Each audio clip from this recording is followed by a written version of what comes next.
Hello everyone, welcome back to chemistry point. Lecture को continue करने से पहले जो स्टूडेंट्स नए हैं वो उनसे एक चीज़ ये कहना चाहूँगा कि आप लेक्चर को पहले कंप्लीट देखें, क्योंकि अपना जो ये टॉपिक चल रहा है वो सारा एक तरीके से मैथमेटिकली बेस्ड है। उसमें सारा डेरिवेशन है, न्यूमेरिकल पोर्शन है। आप पहले उसे प्रॉपर रूप से समझो, उसके बाद में आप अपने नोट्स क्रिएट करो। तो उससे क्या होगा, ये जो फिजिकल पोर्शन है वो आपको बेटर रूप से समझ में आएगा। और केवल रटने का मानस बना रखा है कि नोट्स बनाने हैं, रटने का मानस है, तो फिर वो आपकी इच्छा, आप अपनी इच्छा के मालिक हैं। उसके लिए मैं देखने वाला नहीं हूँ कि आप क्या कर रहे हैं, किस तरीके से आप स्टडी कर रहे हैं। तो अपना सबका अपना अपना मेथड होता है। तो मेरी तो यही सलाह है कि पहले आप उसे प्रॉपर समझें, उसके बाद में अगर समझ लोगे तो कोई दिक्कत नहीं आएगी। और कॉन्फिडेंस नहीं रहना है कि मुझे तो सब कुछ आ रहा है, बस एक बार रिवीजन करना है। सब कुछ किसी को नहीं आता है, सब कुछ मेरे को भी नहीं आता है। अगर मेरे को सब कुछ आना शुरू हो गया तो मैं तो ऊपर वाले के समकक्ष हो गया, ऊपर वाले को कुछ नहीं समझूंगा। ठीक है, तो ये तो मेरी सोच है, सबकी अपनी अपनी सोच है। तो उस चीज़ को छोड़ें। बस एडवाइस इतनी है कि आप पहले प्रॉपर रूप से समझ लें और उसके बाद में आप अपने नोट्स बनाएं, और जैसा आपको ठीक लगे आप वैसा करेंगे। तो मैं मेरे लेक्चर को कंटिन्यू करता हूं। तो आज का अपना जो टॉपिक होगा वो टॉपिक होगा, मोस्ट इंपॉर्टेंट हिस्सा अपना जो है इस सॉल्यूशन का वो शुरू होता है, वो है अणुसंख्यक गुणधर्म। मोस्ट इंपॉर्टेंट हिस्सा जो है वो आपका शुरू है। यानी मैं यूँ मानता हूँ कि इस हिस्से से अप्रोक्सीमेट अगर मैं इस लेसन को अगर 4 नंबर की मार्किंग दूँ, कि मान लिया कि ये 4 नंबर का लेसन है, तो अप्रोक्सीमेट 2 नंबर के क्वेश्चन आपके यहाँ इस हिस्से से होंगे, अणुसंख्यक गुणधर्म से। और 2 नंबर का जो क्वेश्चन मार्किंग रखी जाती है वो रखी जाती है इससे पहले अपन ने जितना हिस्सा पढ़ लिया वहाँ तक। ठीक है, ये इसका इस तरीके से डिवाइडेशन होता है। इसको 2 पार्ट्स के अंदर डिवाइड किया हुआ है, अणुसंख्यक गुणधर्म से पहले का हिस्सा और अणुसंख्यक गुणधर्म के बाद का हिस्सा। बाकी लेवल जो है वो चेंज होता रहता है, एग्जामिनर पे साइकोलॉजी पे डिपेंड करता है कि ये कहीं नहीं है कि 2 नंबर यहीं से है, 2 नंबर इससे पहले से, ये कहीं नहीं है। बाकी जितनी भी अभी एग्जाम्स हुए हैं उनके अगर क्वेश्चंस पेपर्स उठा के देखें तो अप्रोक्सीमेट इसी प्रकार से इसको प्रिपेयर किया हुआ है। तो चेंजेबल भी हो सकता है, एग्जामिनर सारा पोर्शन यहाँ से भी दे सकता है, इससे पीछे वाले से भी दे सकता है। तो साइकोलॉजी उनके ऊपर डिपेंड करती है। ठीक है, तो नेक्स्ट और अपना जो हिस्सा वो है अणुसंख्यक गुणधर्म। अब अणुसंख्यक गुणधर्म क्या है, पहले इस चीज़ को समझें उसके बाद में, क्योंकि वहाँ से फिर अपने थ्योरेटिकल क्वेश्चन सही होते हैं उस स्टेप से, इस सेंटेंस से। देखो अणुसंख्यक गुणधर्म क्या है, इसमें देखो गुण किस पे डिपेंड करता है, अणुओं की संख्या के ऊपर। ठीक है, इसी वजह से इन्हें अणुसंख्यक गुणधर्म कहा जाता है। आप इसकी डिवाइड को देखो, अणु संख्या का मतलब संख्या है और गुणधर्म यानी गुण। यानी आपने जो भी मिक्सचर लिया है, आपने जो भी सॉल्यूशन बनाया है, या आप जिसकी भी स्टडी कर रहे हो जिस चीज़ के लिए भी, उस मिश्रण का या उस सॉल्यूशन का जो प्रॉपर्टीज होंगी जो आप इसके अंदर पढ़ोगे, वो सारी की सारी किसके ऊपर डिपेंड करेगी, अणुओं की संख्या के ऊपर। अब उस पर डिपेंड नहीं करती है कि आपने जो सॉल्यूशन बनाया उसकी भौतिक कंडीशन कैसी है, आपने विलय या विलायक जो अवयव आपने काम में लिए उनकी भौतिक कंडीशन कैसी है, उनकी रासायनिक प्रॉपर्टीज कैसी है। यानी कुल मिला के भौतिक और रासायनिक संगठन के ऊपर ये चीजें निर्भर नहीं करती हैं। ये केवल और केवल किस पे निर्भर करेंगी, अणुओं की संख्या के ऊपर। ठीक है, या उनके मोल भिन्न या मोल अंशों के इक्वल, वहां सारी चीजें डिपेंड करती हैं। भौतिक और रासायनिक संगठन से या उनकी प्रकृति से इनका कोई लिंक नहीं है। तो मैं ये सीधा ये कह सकता हूं कि अणुसंख्यक गुणधर्म जो होते हैं वो सामान्यतया अणुओं की संख्या के क्या होते हैं या अवयवों की संख्या के क्या होते हैं, समानुपाती होते हैं। लेकिन जो अवयव है, जो भी आपने अवयव मिलाया है, उस अवयव का जो अणुभार होगा उसके व्युत्क्रमानुपाती होगा। ये रिलेशन बहुत इंपॉर्टेंट है कि अवयवों की यानी अणुओं की, आपने जो अवयव लिया है उस अवयव की अणुओं की संख्या के तो समानुपाती है कि कितनी संख्या में वो मौजूद है, लेकिन उसका अणुभार, उस अणुभार के क्या होगा, व्युत्क्रमानुपाती होगा। कौन, अणुसंख्यक गुणधर्म। तो अणुसंख्यक गुणधर्म इस कंडीशन के आधार पर अपने पास 4 टाइप्स के हैं। उन 4 टाइप्स को अपन यहाँ डिस्कस करेंगे। तो सबसे पहले जो सारांश है, मूल बात है, वो आपको समझ में आ गई होगी कि वे प्रॉपर्टीज या वे गुणधर्म जो केवल अवयव के अणुओं की संख्या के ऊपर निर्भर करते हैं या अणुओं की संख्या के समानुपाती होते हैं, उनकी प्रकृति पर निर्भर नहीं करते। प्रकृति से मतलब उनके भौतिक और रासायनिक संगठन पर निर्भर नहीं करते। वो सारे के सारे क्या कहलाते हैं, अणुसंख्यक गुणधर्म कहलाते हैं। क्लियर है। तो सबसे पहले इसकी परिभाषा लिखी जाए, उसके बाद में अपने स्टेप बाय स्टेप एक एक अणुसंख्यक गुणधर्म को डिस्कस करेंगे। तो सबसे पहले इसकी डेफिनेशन लिखो, परिभाषा लिखो।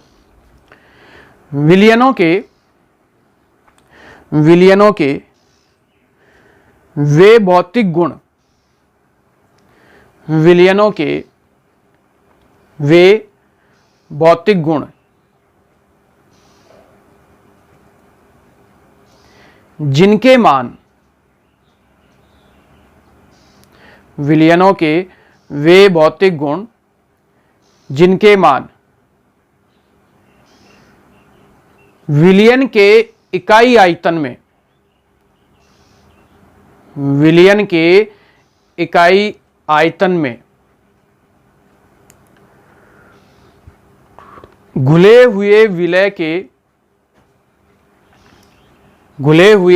के कणों की संख्या पर निर्भर करते हैं,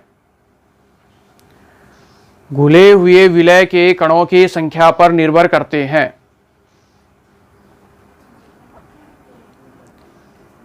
तथा विलय की प्रकृति पर निर्भर नहीं करते, तथा विलय की प्रकृति पर निर्भर नहीं करते।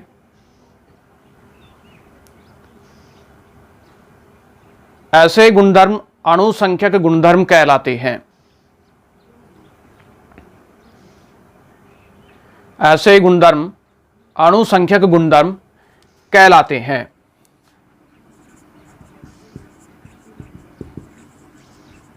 अर्थात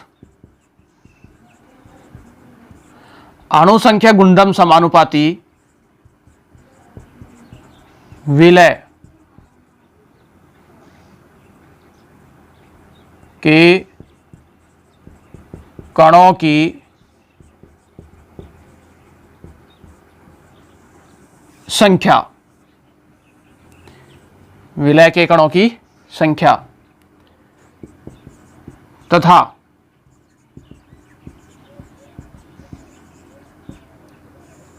अणुसंख्यक गुणधर्म व्युत्क्रमानुपाती है विलय का अणुभार।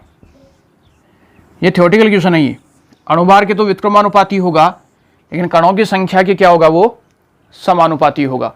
जैसे जैसे अणुभार बढ़ता गया वैसे वैसे अणुसंख्यक गुणधर्म जो जितनी भी अपनी प्रॉपर्टीज है वो सारी की सारी कम होती जाएंगी उस सॉल्यूशन के लिए। क्लियर है? जो अपनी डेफिनेशन लिखी है उसके नीचे ये पॉइंट्स बना लो। समानुपाती का अर्थ है जैसे जैसे एक चीज बढ़ेगी दूसरी चीज बढ़ेगी। व्युत्क्रमानुपाती का अर्थ अगर एक चीज बढ़ती है तो दूसरी क्या हो जाएगी, डिक्रीज हो जाएगी। नेक्स्ट अगला पॉइंट लिखिए, अणुसंख्यक गुणधर्म। अणुसंख्यक गुणधर्म निम्न प्रकार के होते हैं। अणुसंख्यक गुणधर्म निम्न प्रकार के होते हैं। अब उसके प्रकार कौन कौन से हैं, ठीक है? पहले सारे प्रकार लिखूंगा फिर उनको स्टेप बाय स्टेप अपन देखेंगे। इसमें पहला है वाष्प दाब में, वाष्प दाब में आपेक्षिक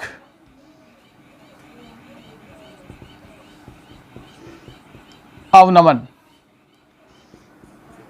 दूसरा है इसमें क्वथनांक में उन्नयन। तीसरा है इसमें हिमांक में अवनमन। और चौथा इसमें है वो है परासरण दाब। तो यहां अपने पास जो है वो चार हैं, चार अणुसंख्यक गुणधर्म है जिनको अपन अपने सिलेबस में ही चार दिए हुए हैं। इन चार को डिस्कस करेंगे कि संबंधित जो आपका विलयन है उसका आपका या विलायक जो है उसका वाष्प दाब में अवनमन क्या है, उसका क्वथनांक में उन्नयन क्या है, हिमांक में अवनमन क्या है, परासरण दाब क्या है, ये सारी प्रॉपर्टीज जो है इन सब अणुसंख्यक गुणधर्मों को स्टेप बाय स्टेप पढ़ा जाएगा। तो अपने पास ये चार टाइप हो गए। इसमें जो आज डिस्कस करेंगे अपन वो होगी वाष्प दाब में आपेक्षिक अवनमन। तो आप फर्स्ट हेडिंग डाल सकते हैं वाष्प दाब में आपेक्षिक अवनमन।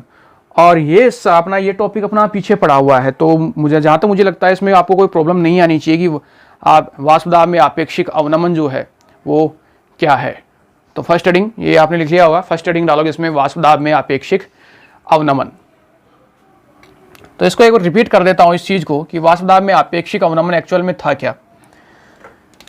वाष्प दाब में आपेक्षिक अवनमन, अब वाष्प दाब में आपेक्षिक अवनमन लिखना नहीं है। वाष्प दाब में आपेक्षिक अवनमन की बात की जाए तो मैंने एक फॉर्मूला जो है वहां उस समय अगर याद हो तो डेरिवेशन अपने किया था P not a minus P A upon P not a equal था एक्स बी के, याद होगा। राउल्ट के नियम में अपन ने ये चीज पढ़ी थी जब आपने एक अवाष्पशील विलय को विलय के अंदर मिलाया था।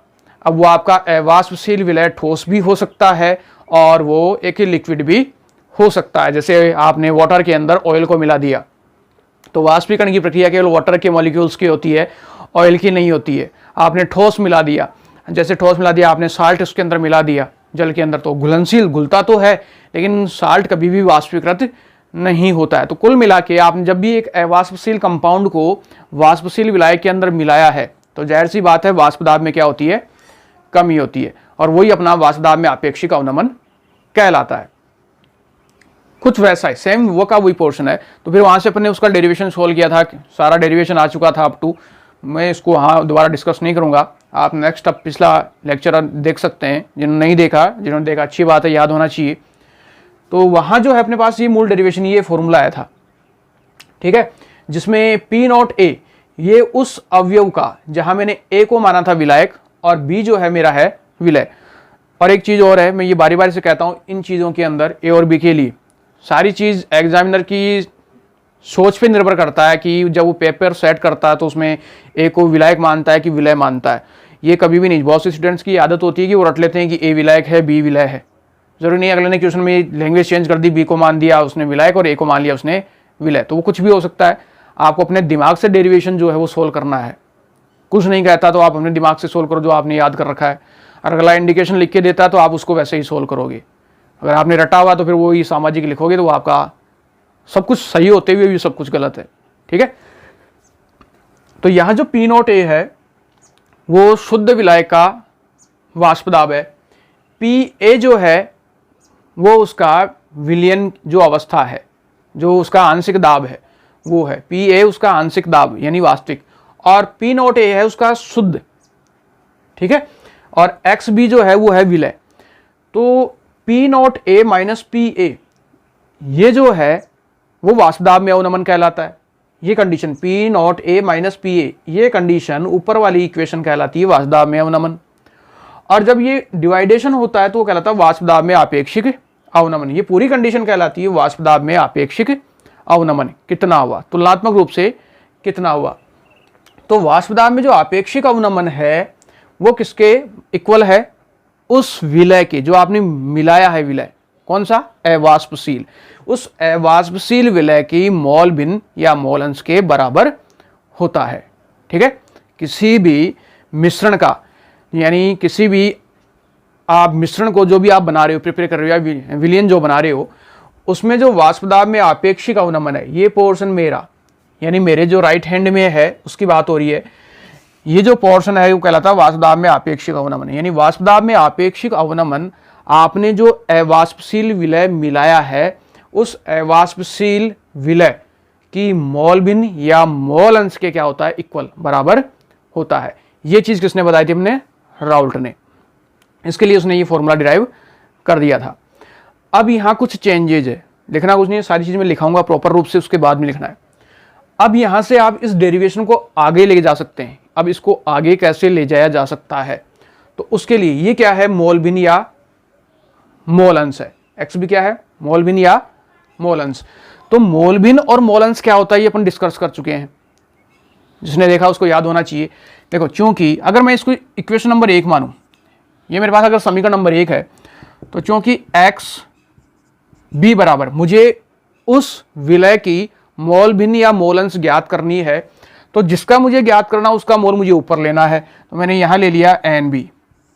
अब मुझे लेना है कुल कितना है, तो N A plus N B. ये मेरे पास समीकरण नंबर 2 हो गई। अब आप समीकरण 1 व 2 की तुलना कर लो। समीकरण 1 व 2 की तुलना करने पर, जब आप इसकी तुलना करते हो तो आपके पास एक्चुअल के अंदर जो कंडीशन आएगी वो क्या होगी, वो होगी P not a minus P A upon P not a equal, अब एक्स बी की जगह उठाकर क्या रखोगे, ये वाला, तो ये हो जाएगा आपका N B upon N A plus N B. ठीक है, तो ये तो वास्तव में अपेक्षिका उन्मूलन। अब देखो यहां एन बी क्या है, एन बी जो है, जो आपने अवाष्पशील ठोस विलय लिया है, ठीक है, उस अवाष्पशील ठोस विलय के मौलों की संख्या है। एन ए क्या है, विलायक, विलायक वाष्पशील विलायक, उसके मौलों की संख्या, और ये वापस एन बी आपका आ गया। तो ये इनके टर्म के अर्थ हैं, इनके अर्थ में आपको बता ही चुका। अब एक चीज यहां से जब डेरिवेशन को और आगे ले जाया जाए, अपन इसकी और स्टेप बढ़ाई जाए, तो अब इसके और स्टेप बढ़ाने के तरीके हैं। किस तरीके से, या तो आप डेरिवेशन को यहीं पे छोटा कर लो, या फिर आप उसे और ज़्यादा लंबा कर लो, वो सारी चीज़ आप पे डिपेंड करती है। तो मैं बात करता हूँ शॉर्ट रूप में अपना पूरा काम हो जाए, ठीक है, मार्किंग भी पूरी मिले और प्रारूप भी छोटा हो, याद रखने में भी आसानी हो। सबके अपने अपने मेथड तरीके होते हैं। तो पहली चीज़ जो आपको याद रखनी है इस डेरिवेशन को करने के लिए, कि जो राउल्ट का नियम होता है, उस राउल्ट के नियम की भी एक सीमा थी, एक कंडीशन थी, वो ये कि राउल्ट का नियम हमेशा डाइल्यूट सॉल्यूशन जो होता है उसके लिए लागू होता है, तनु जो विलयन होते हैं उनके लिए लागू होता है। अगर आप तनु विलयन की बात करूं, ठीक है, अब तनु और विलयन अपने पास दो टाइप का होता है, एक तो तनु होता है, एक और सांद्र होता है। तो तनु विलयन जो है उसके अंदर विलायक ज्यादा होता है और विलय कम होता है, और सांद्र की बात करें तो सांद्र में जो है वो विलय ज्यादा होता है और विलायक कम होता है। तो जो राउल्ट का नियम है, वो राउल्ट का नियम तनु विलयन के लिए लागू होता है। अब तनु विलयन के लिए लागू होता है तो उसमें विलायक ज्यादा है और विलय क्या है, कम है। तो जाहिर सी बात है विलायक के मौलों की संख्या क्या होगी, ज्यादा होगी। तुलनात्मक रूप से विलयन में विलायक के मौलों की संख्या ज्यादा होगी और विलय के मौलों की संख्या क्या होगी, अपेक्षाकृत कम होगी, बहुत कम होगी। अगर सॉल्यूशन कैसा है, तनु है। तो इस सेंटेंस में बहुत ज्यादा गौर करने की जरूरत है कि राउल्ट का जो नियम है वो तनु विलयनों के लिए लागू हो रहा है।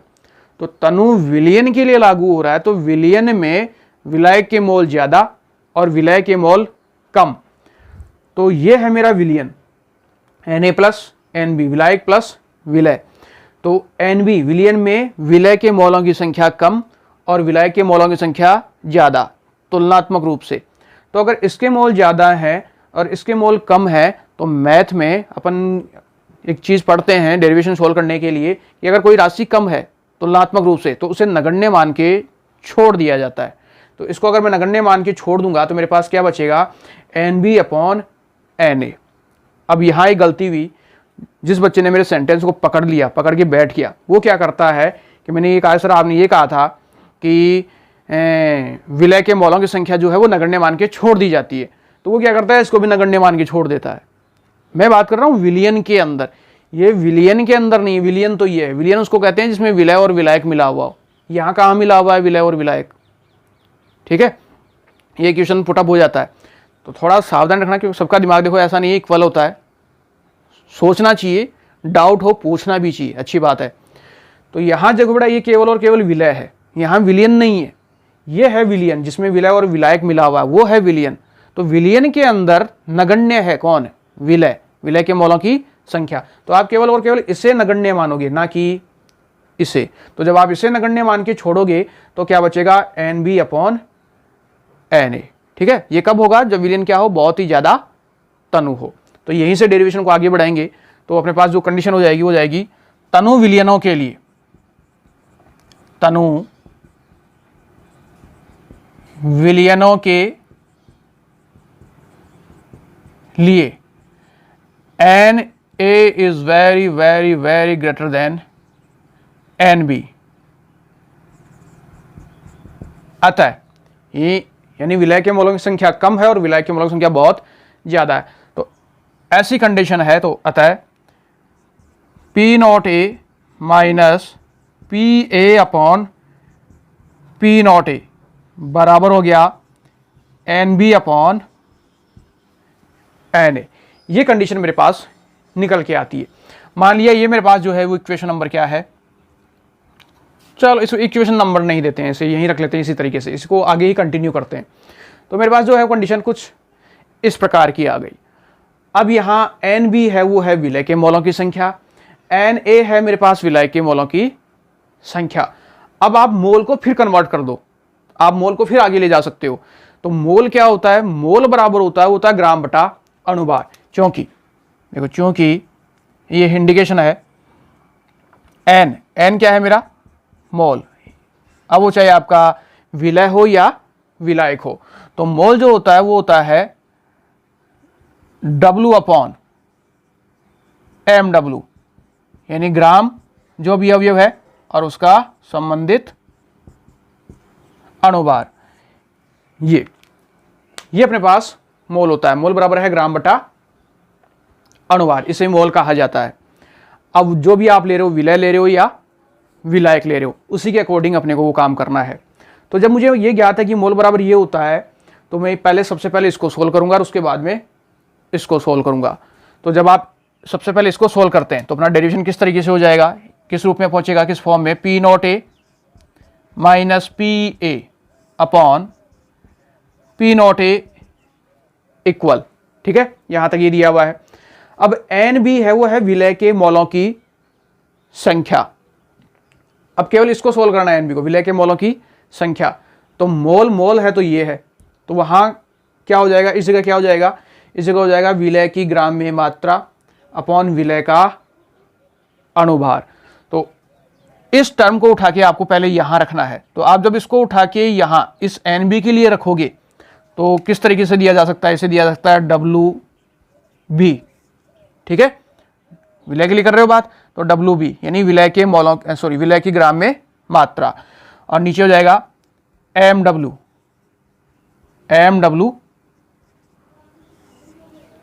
बी। आप ये एम डब्ल्यू लिखना चाहो लिख सकते हो, या आप सीधा भी कर सकते हो एम बी। तो फिर आपको याद होना चाहिए, ध्यान में होना चाहिए कि एम बी क्या है। बी जो है वो विलय का अणुभार है, और इस तरीके से अगर लिखते हो तो गलती होने के चांसेस बहुत कम होते हैं। ये तो हो गया आपका विलय के लिए। अब ठीक इसी प्रकार ये किसके लिए हो जाएगा, विलायक के लिए। तो विलायक के लिए क्या होगा, विलायक के लिए हो जाएगा W A upon M W A. ये मेरा हो गया किसके लिए, विलायक के लिए। अब क्या करना है, अब अपने को सोल्व, इसको, इस अनुपातिक हिस्से को क्या करना है, सोल्व करना है। सोल्व किस तरीके से, एम डब्ल्यू बी ये तो कहाँ जाएगा, नीचे यहाँ डब्ल्यू ए के पास में, और एम डब्ल्यू ए ये कहाँ पहुंच जाएगा आपका, ऊपर की ओर डब्ल्यू बी के पास में। तो इसी को कंटिन्यू आगे बढ़ाते हैं। तो जब इसको आप कंटिन्यू आगे करोगे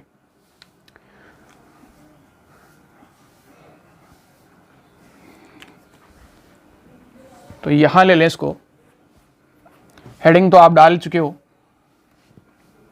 तो किस तरीके से हो जाएगा, ये हो जाएगा आपका P not a minus P A upon P not a बराबर, तो इसको तो यहाँ लेके जाओगे और इसको कहाँ लेके जाओगे, डब्ल्यू बी के पास।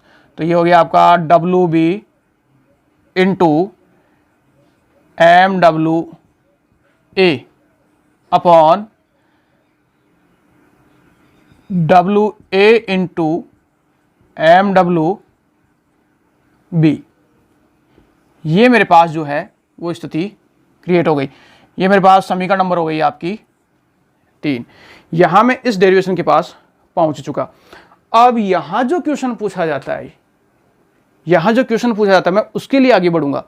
ये मेरा डेरिवेशन एक तरीके से कंप्लीट है। यहां जो क्वेश्चन पूछा जाता है वो पूछा जाता है उस संबंधित अवाष्पशील जो ठोस विलय आपने इसके अंदर मिलाया है, जो भी आपने अवाष्पशील अवयव उसके अंदर मिलाया है, उस अवाष्पशील विलय का मोलर द्रव्यमान वो आपसे इस यहां पूछा जाता है। तो अवाष्पशील विलय का जो मोलर द्रव्यमान है वो क्या है, MWB, यही है अणुभार। अणुभार को ही क्या कहा जाता है, मोलर द्रव्यमान कहा जाता है। यानी आपसे ये चीज जो है वो कैलकुलेट करवाई जाती है। अब ये चीज आपसे कैलकुलेट करवाएगा तो फिर आपको इसको थोड़ा चेंजेस करना होगा। यानी आप इस राशि को उठा के तो यहाँ लेके जाओगे और इस वाष्पदाब में आपेक्षिक अवनमन को उठाकर यहाँ इधर लेकर आओगे। क्लियर है। तो वहां से मैं उस वाष्पशील ठोस विलय या मैंने जो अवयव मिलाया है विलय के रूप में, उसका मैं क्या ज्ञात कर सकता हूं, मोलर द्रव्यमान ज्ञात कर सकता हूं। ठीक है, तो सबसे पहले यहां डेरिवेशन अपना कंप्लीट है। यहां से कुछ भी पूछा जा सकता है, अप्रोक्सीमेट मैक्सिमम जो ज्यादा पूछा जाता है वो MWB, वाष्पशील ठोस विलय का मोलर द्रव्यमान। क्लियर, ये अपना वाष्प दाब में आपेक्षिक अवनमन का डेरिवेशन। और क्वेश्चन पुटअप होता है मैक्सिमम वो यहां से, इस जगह से। बाकी एक क्वेश्चन की स्टेप आती है वो ये स्टेप भी क्वेश्चन की होती है, यानी न्यूमेरिकल्स आपके बनते हैं यहाँ इन दो जगह से बनते हैं, फर्स्ट इस स्टेप से और आपकी एक इस स्टेप से।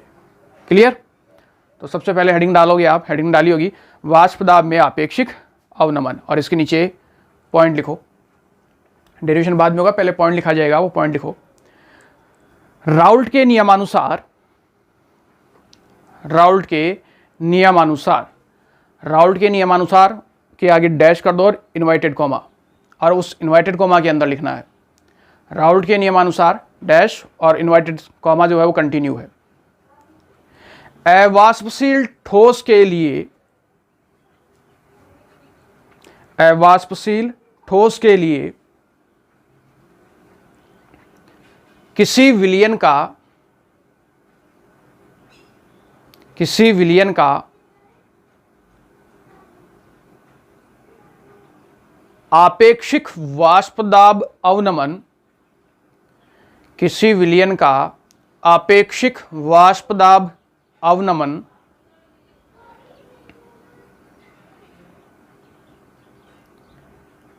विलय की मोल भिन्न या मोल अंश के, विलय की मोल भिन्न या मोल अंश के बराबर होता है, बराबर होता है। इन्वर्टेड कॉमा बंद, उसके नीचे लिखोगे अर्थात और यहां से, इस जगह से, इस स्टेप से अर्थात करके यहां से, ये अपना up to derivation complete derivation है। यहां से शुरू करोगे, फिर यहां, और उसके बाद में आओगे इस जगह। ठीक है,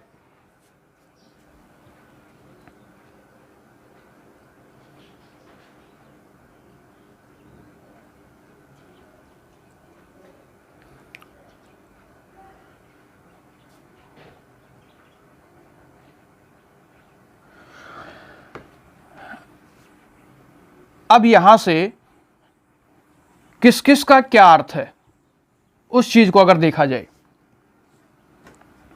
किस चीज का क्या अर्थ है, जहां ये जो इक्वेशन आई है, अर्थ क्या है, पहले यहां से इसको कंप्लीट कर लें, यानी जो मैं क्वेश्चन की बात कर रहा था वो चीज ले लें।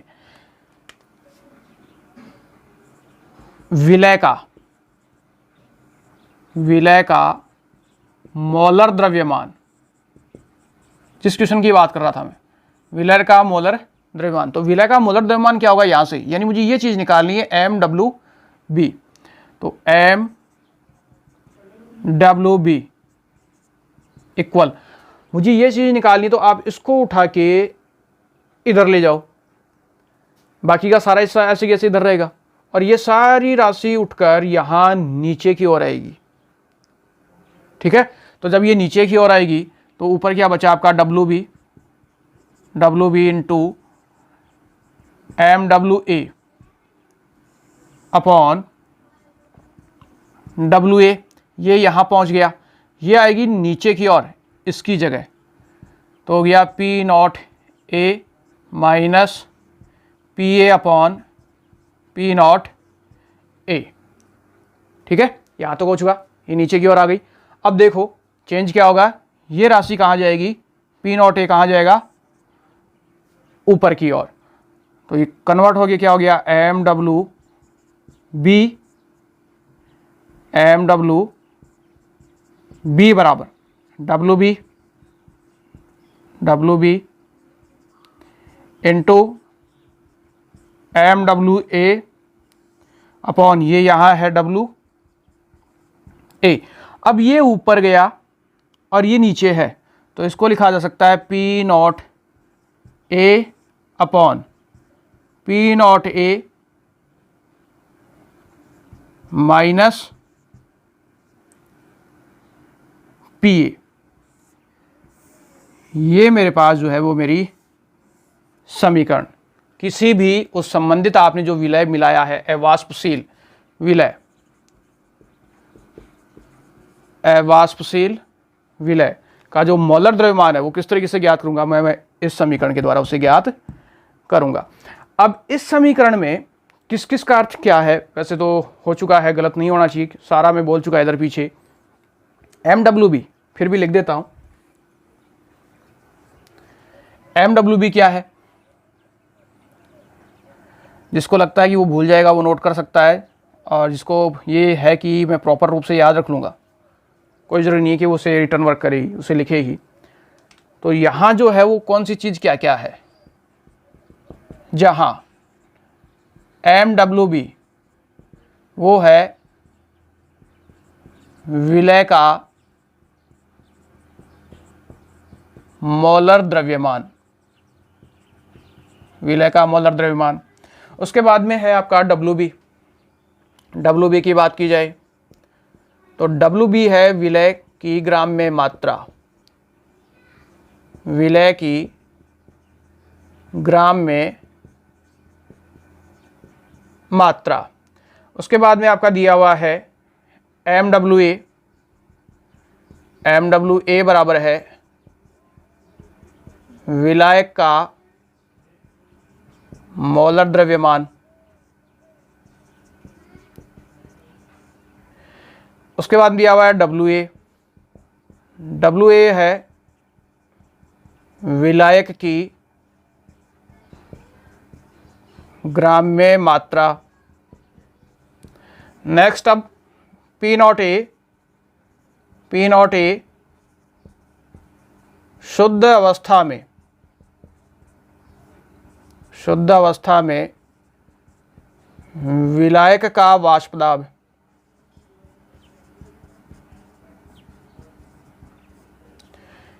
PA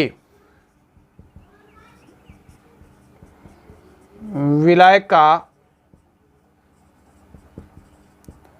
आंशिक दाब।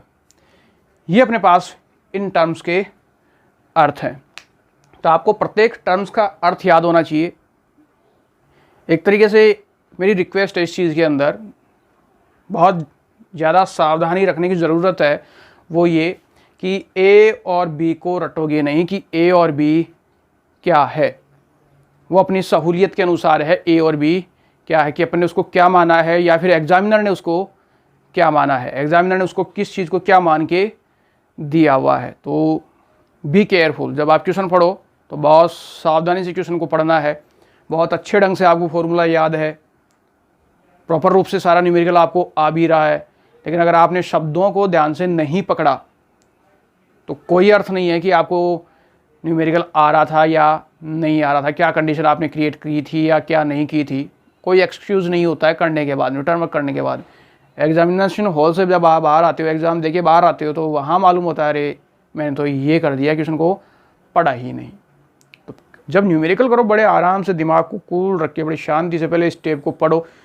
सबसे इंपॉर्टेंट चीज़ होती है जब न्यूमेरिकल पोर्शन सोल्व किया जाता है तो डेरिवेशन में जो अपना मेन फॉर्मूला है उसको छांटना, उस क्वेश्चन से मेन फॉर्मूले को छांटना। तो सबसे पहला काम आप मेन फॉर्मूला लिखो। अब वहाँ से उस मेन फॉर्मूले में एक एक चीज़ को उठाओ। पहले तो वो उठाओ कि पूछा क्या है, उसको देखो। उसको देखने के बाद में एक एक स्टेप पे जाओ कि WB है या नहीं है, कि है तो वो क्या चीज़ है। ऐसे ही MW, अगर आपको WB मालूम हो गया तो वो ईजिली निकाल लोगे।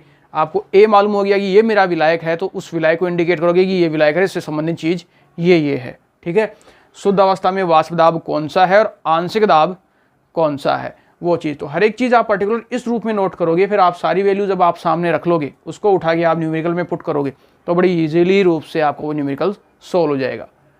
शर्त है गुणा भाग आपको आना चाहिए। अब किसी से ये पूछा जाता है कि 2 और 2 कितने होते हैं, तो अब सोचने वाला गहराई से सोचेगा तो 2 और 2 22 होते हैं, और जो गहराई से नहीं सोचता वो कहता है 2 और 2 4 होते हैं। मैंने तो नहीं सुना 2 और 2 4 होते हैं।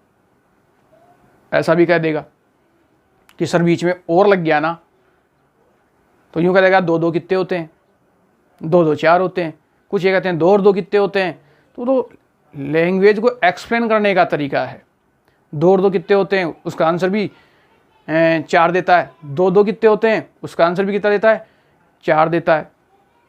लेकिन अंतर है 2 2 22, ये 2 और 2 22, 2 और 2 4 भी हो सकता है कि नहीं।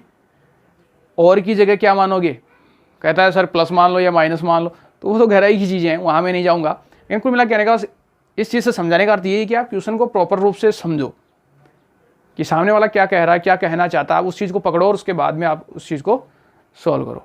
ठीक है, तो यहाँ जो है अपना ये वाष्पदाब में आपेक्षिक अवनमन कंप्लीट होता है। नेक्स्ट आप अगली जो अपनी प्रॉपर्टीज़ होगी उसको नेक्स्ट अगले लेक्चर के अंदर कंसल्ट करेंगे।